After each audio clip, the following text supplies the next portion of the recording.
جب کسی کے یہاں بچے کی ولادت ہوتی ہے تو ایک خوشی کا سما بن جاتا ہے، اور ساتھ ساتھ گھٹی کی رسم بھی شروع ہو جاتی ہے، اور شوہر کی زیادہ کوشش ہوتی ہے کہ میرے گھر والوں میں سے کوئی گھٹی دے یا میں دوں، اسی طرح بیوی کی کوشش ہوتی ہے کہ میرے گھر والوں میں سے کوئی گھٹی دے اور یا میں دوں، اور کہتے ہیں کہ کسی نیک آدمی سے گھٹی دلائی جائے تاکہ اس کی جو کوالٹیز ہے وہ بچے میں یا بچی میں منتقل ہو جائے۔ تو کیا گھٹی دینے سے کوالٹیز منتقل ہو سکتی ہے؟ اگر ہو سکتی ہے تو پھر ایک مسئلہ کھڑا ہو جاتا ہے کچھ دنوں بعد، جیسے بچہ یا بچی بڑی ہو جاتی ہے نا جب، اور اگر شوہر کے رشتہ داروں میں سے کسی نے گھٹی دی ہو، مثال کے طور پہ چچا نے دی ہے یا پھپھو نے دی ہے، تو پھر وہاں سے بیگم صاحبہ کہیں گی بچی نے کوئی شرارت کی، دیکھا تمہارے بھائی نے گھٹی دی تھی، گیا ہے نا اس پہ، اور پھپھو نے دی ہو تو آپ کی بہن نے گھٹی دی ہے، دیکھ لو ساری کوالٹی وہی ہے، یہاں سے بھی بعض اوقات تانا دیا جاتا ہے، دیکھا اس خالہ پہ گئی ہے، بالکل اس خالہ پہ گیا ہے، ماموں کی عادت ہے بالکل، دیکھ رہے بول رہا تھا ان سے گھٹی نہیں دلواؤ، بیوی کہتی ہو بڑے والے کو پھپھو نے گھٹی دی تھی بچے کے، دیکھ لو کیا ہوا۔ تو اب یہ عجیب و غریب ایک لڑائی شروع ہو جاتی ہے۔ تو پوچھنا یہ تھا شیخ کہ کیا گھٹی دینا ضروری ہے؟ اور گھٹی میں شہد دیا جاتا ہے عموماً، شہد کے علاوہ بھی کوئی چیز گھٹی ہو سکتی ہے؟ اور گھٹی کس سے دلوانی چاہیے؟ پلیز شیخ بتائیے، بچے کی ولادت پہ گھٹی پلانا یا چٹانا کیا ہے حقیقت، کیا افسانہ؟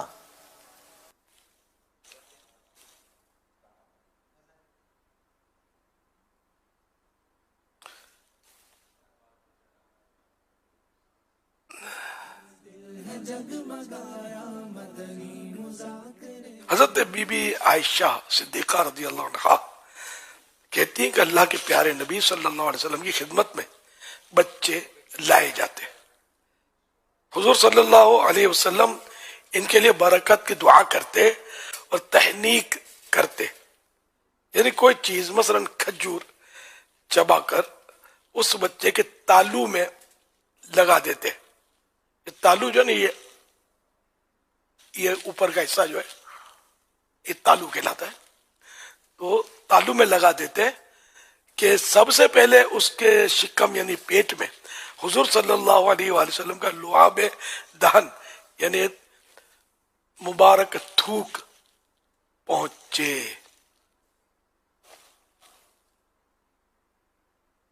حضرت مفتی احمد یار خان رحمت اللہ علیہ مرآت المناجی میں فرماتے ہیں تاکہ سب سے پہلے بچے کے منہ میں مقبول الہی، اللہ کے مقبول بندے کا لعاب یعنی تھوک اور شیرینی یعنی مٹھاس پہنچے۔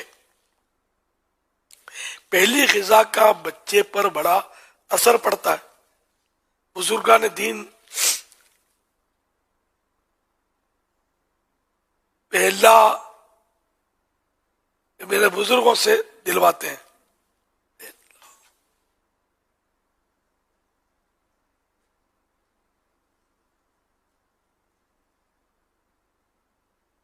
کچھ کمپوزنگ کا مسئلہ لگا، پہلا پبا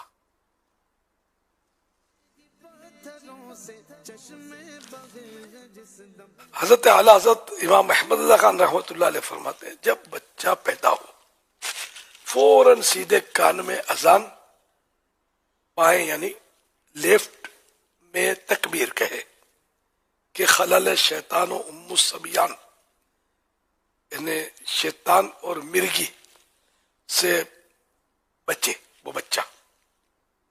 چھوارا وغیرہ کھجور سوکھی ہوئی جو ہوتی ہے اس کو چھوارا کہتے ہیں، وہ بالکل سوکھی ہوتی ہے، وہ لمبے لمبے اس میں وہ ایک تو کھجوریں سوکھی ہوئی بعض ہوتی ہے جو گیلی نہیں ہوتی لیکن یہ کھجوریں ہوتی ہے، چھوارا اور چیز ہوتی ہے جو بالکل ہی خشک ہوتا ہے اور اس میں باقاعدہ وہ دھاریاں بنی ہوتی ہیں، جو بڑے لوگ ہیں سمجھتے ہوں گے چھوارا۔ تو چھوارا وغیرہ کوئی میٹھی چیز چبا کر اس کے منہ میں ڈالے کہ حلاوت اخلاق کی فعال حسن ہے، اس کے اچھے اخلاق بننے کی ایک یہ کہ یہ فعال ہے. اخلاق ہمارے ہاں تو یہ سمجھتے ہیں کہ اچھی طرح جو ملتا ہو مسکرا کر، تو اس کو بولتے ہیں کہ با اخلاق ہے. اگرچہ یہ بھی اخلاق میں شامل ہے، لیکن صرف یہی نہیں ہے. اخلاق بہت جامع لفظ ہے. کسی کو تکلیف نہ دینا یہ بھی اچھے اخلاق ہے. لوگوں کی بھلائی چاہنا، خیر خواہی کرنا، یہ بھی اچھے اخلاق ہے. پڑوسیوں کے ساتھ حسن سلوک، ماں باپ کے ساتھ اچھا سلوک، رشتہ داروں کے ساتھ اچھا سلوک، یہ بھی اچھے اخلاق ہے. اچھے اخلاق یہ بہت جامع لفظ ہے حسن اخلاق کا. تو یہ اللہ فرماتے ہیں کہ یعنی کہ بچہ سمجھو کہ نیک پرہیزگار بنے گا، اچھا بنے گا. تو اس میں بس وہی ہے کہ جیسے انہوں نے کہا، تو یہ گھٹی جو ہے نا، یہ پہلی غذا بچے کے پیٹ میں گئی، یہ اس کو گھٹی بولتے ہیں. اور کسی اللہ کے نیک بندے کا لعاب دہن، یہ جو لکھا ہو، تھوک اور میٹھی چیز، یہ دونوں مل کر اس کے پیٹ میں سب سے پہلے پہنچے. اب وہ یہ اگر رسم ہے کہ پھوپھی ڈالے، نماز ایک نہیں پڑھتی، بات بعد میں کرتی ہے، گالی پہلے اس کے منہ پہ ہوتی ہے، یا کوسنے دیتی ہے، بددعائیں دیتی ہے، اس کا تھوک جائے گا تو خدا جائے گا، بیچارے یا بیچاری بچے کا کیا بنے گا. یعنی اثرات تو یہ آپ نے بھی سنا کہ اس کے اثرات اس کے اخلاق کے، تو پڑھ سکتے ہیں اس پر. تو اسی طرح وہ دوسروں کے خاندان والے، تو یہاں خاندان والے نہیں، جیسے مسجد کے امام صاحب ہیں، خطیب صاحب ہیں، کوئی ایسے پیر صاحب ہیں، کوئی بھی ایسے بزرگ جو اپنے اطراف میں ہوتے ہیں، سب بندے بگڑے ہوئے نہیں ہوتے. نیک لوگوں کی بھی کمی نہیں ہے. کوئی نیک بندہ ہو، شریعت کا پابند ہو، داڑھی اس نے رکھی ہے، اور اللہ اور رسول سے مطلب محبت کرنے والا، خوف خدا والا، اور عقیدے میں درست ہو، عشق رسول، عاشق رسول ہونا، یہ ضروری ہے. خالی نماز تہجد یا سر پہ نشان ہو جانا تو یہ ضروری نہیں کہ یہ مطلب پہنچا ہوا ہے. عقیدہ اصل ہے. تو یہ کہ ورنہ گوری چمڑی دیکھ کر بعض لوگوں نے بڑا نورانی چہرہ ہے، یہ تو انگریز کی تو گوری چمڑی تو ہوتی ہے، اس کو نورانی بولیں گے کیا؟ نورانی چہرہ ہے. حضرت بلال حبشی رضی اللہ عنہ، وہ آپ کا رنگ مبارک جو تھا وہ وائٹ نہیں تھا، سفید نہیں تھا، لیکن ان کے چہرے کا نور جو ہے، دنیا کے سارے وائٹ ایک طرف، حضرت بلال حبشی رضی اللہ عنہ کا مبارک چہرے کا کالا رنگ ایک طرف. قسمت مجھے مل جائے بلال حبشی کی، یہ شعر کتنا پیارا ہے کسی کا. قسمت مجھے مل جائے بلال حبشی کی، دم عشق محمد میں نکل جائے تو اچھا، صلی اللہ علیہ وسلم. حضرت بلال کی تو کیا شان ہے.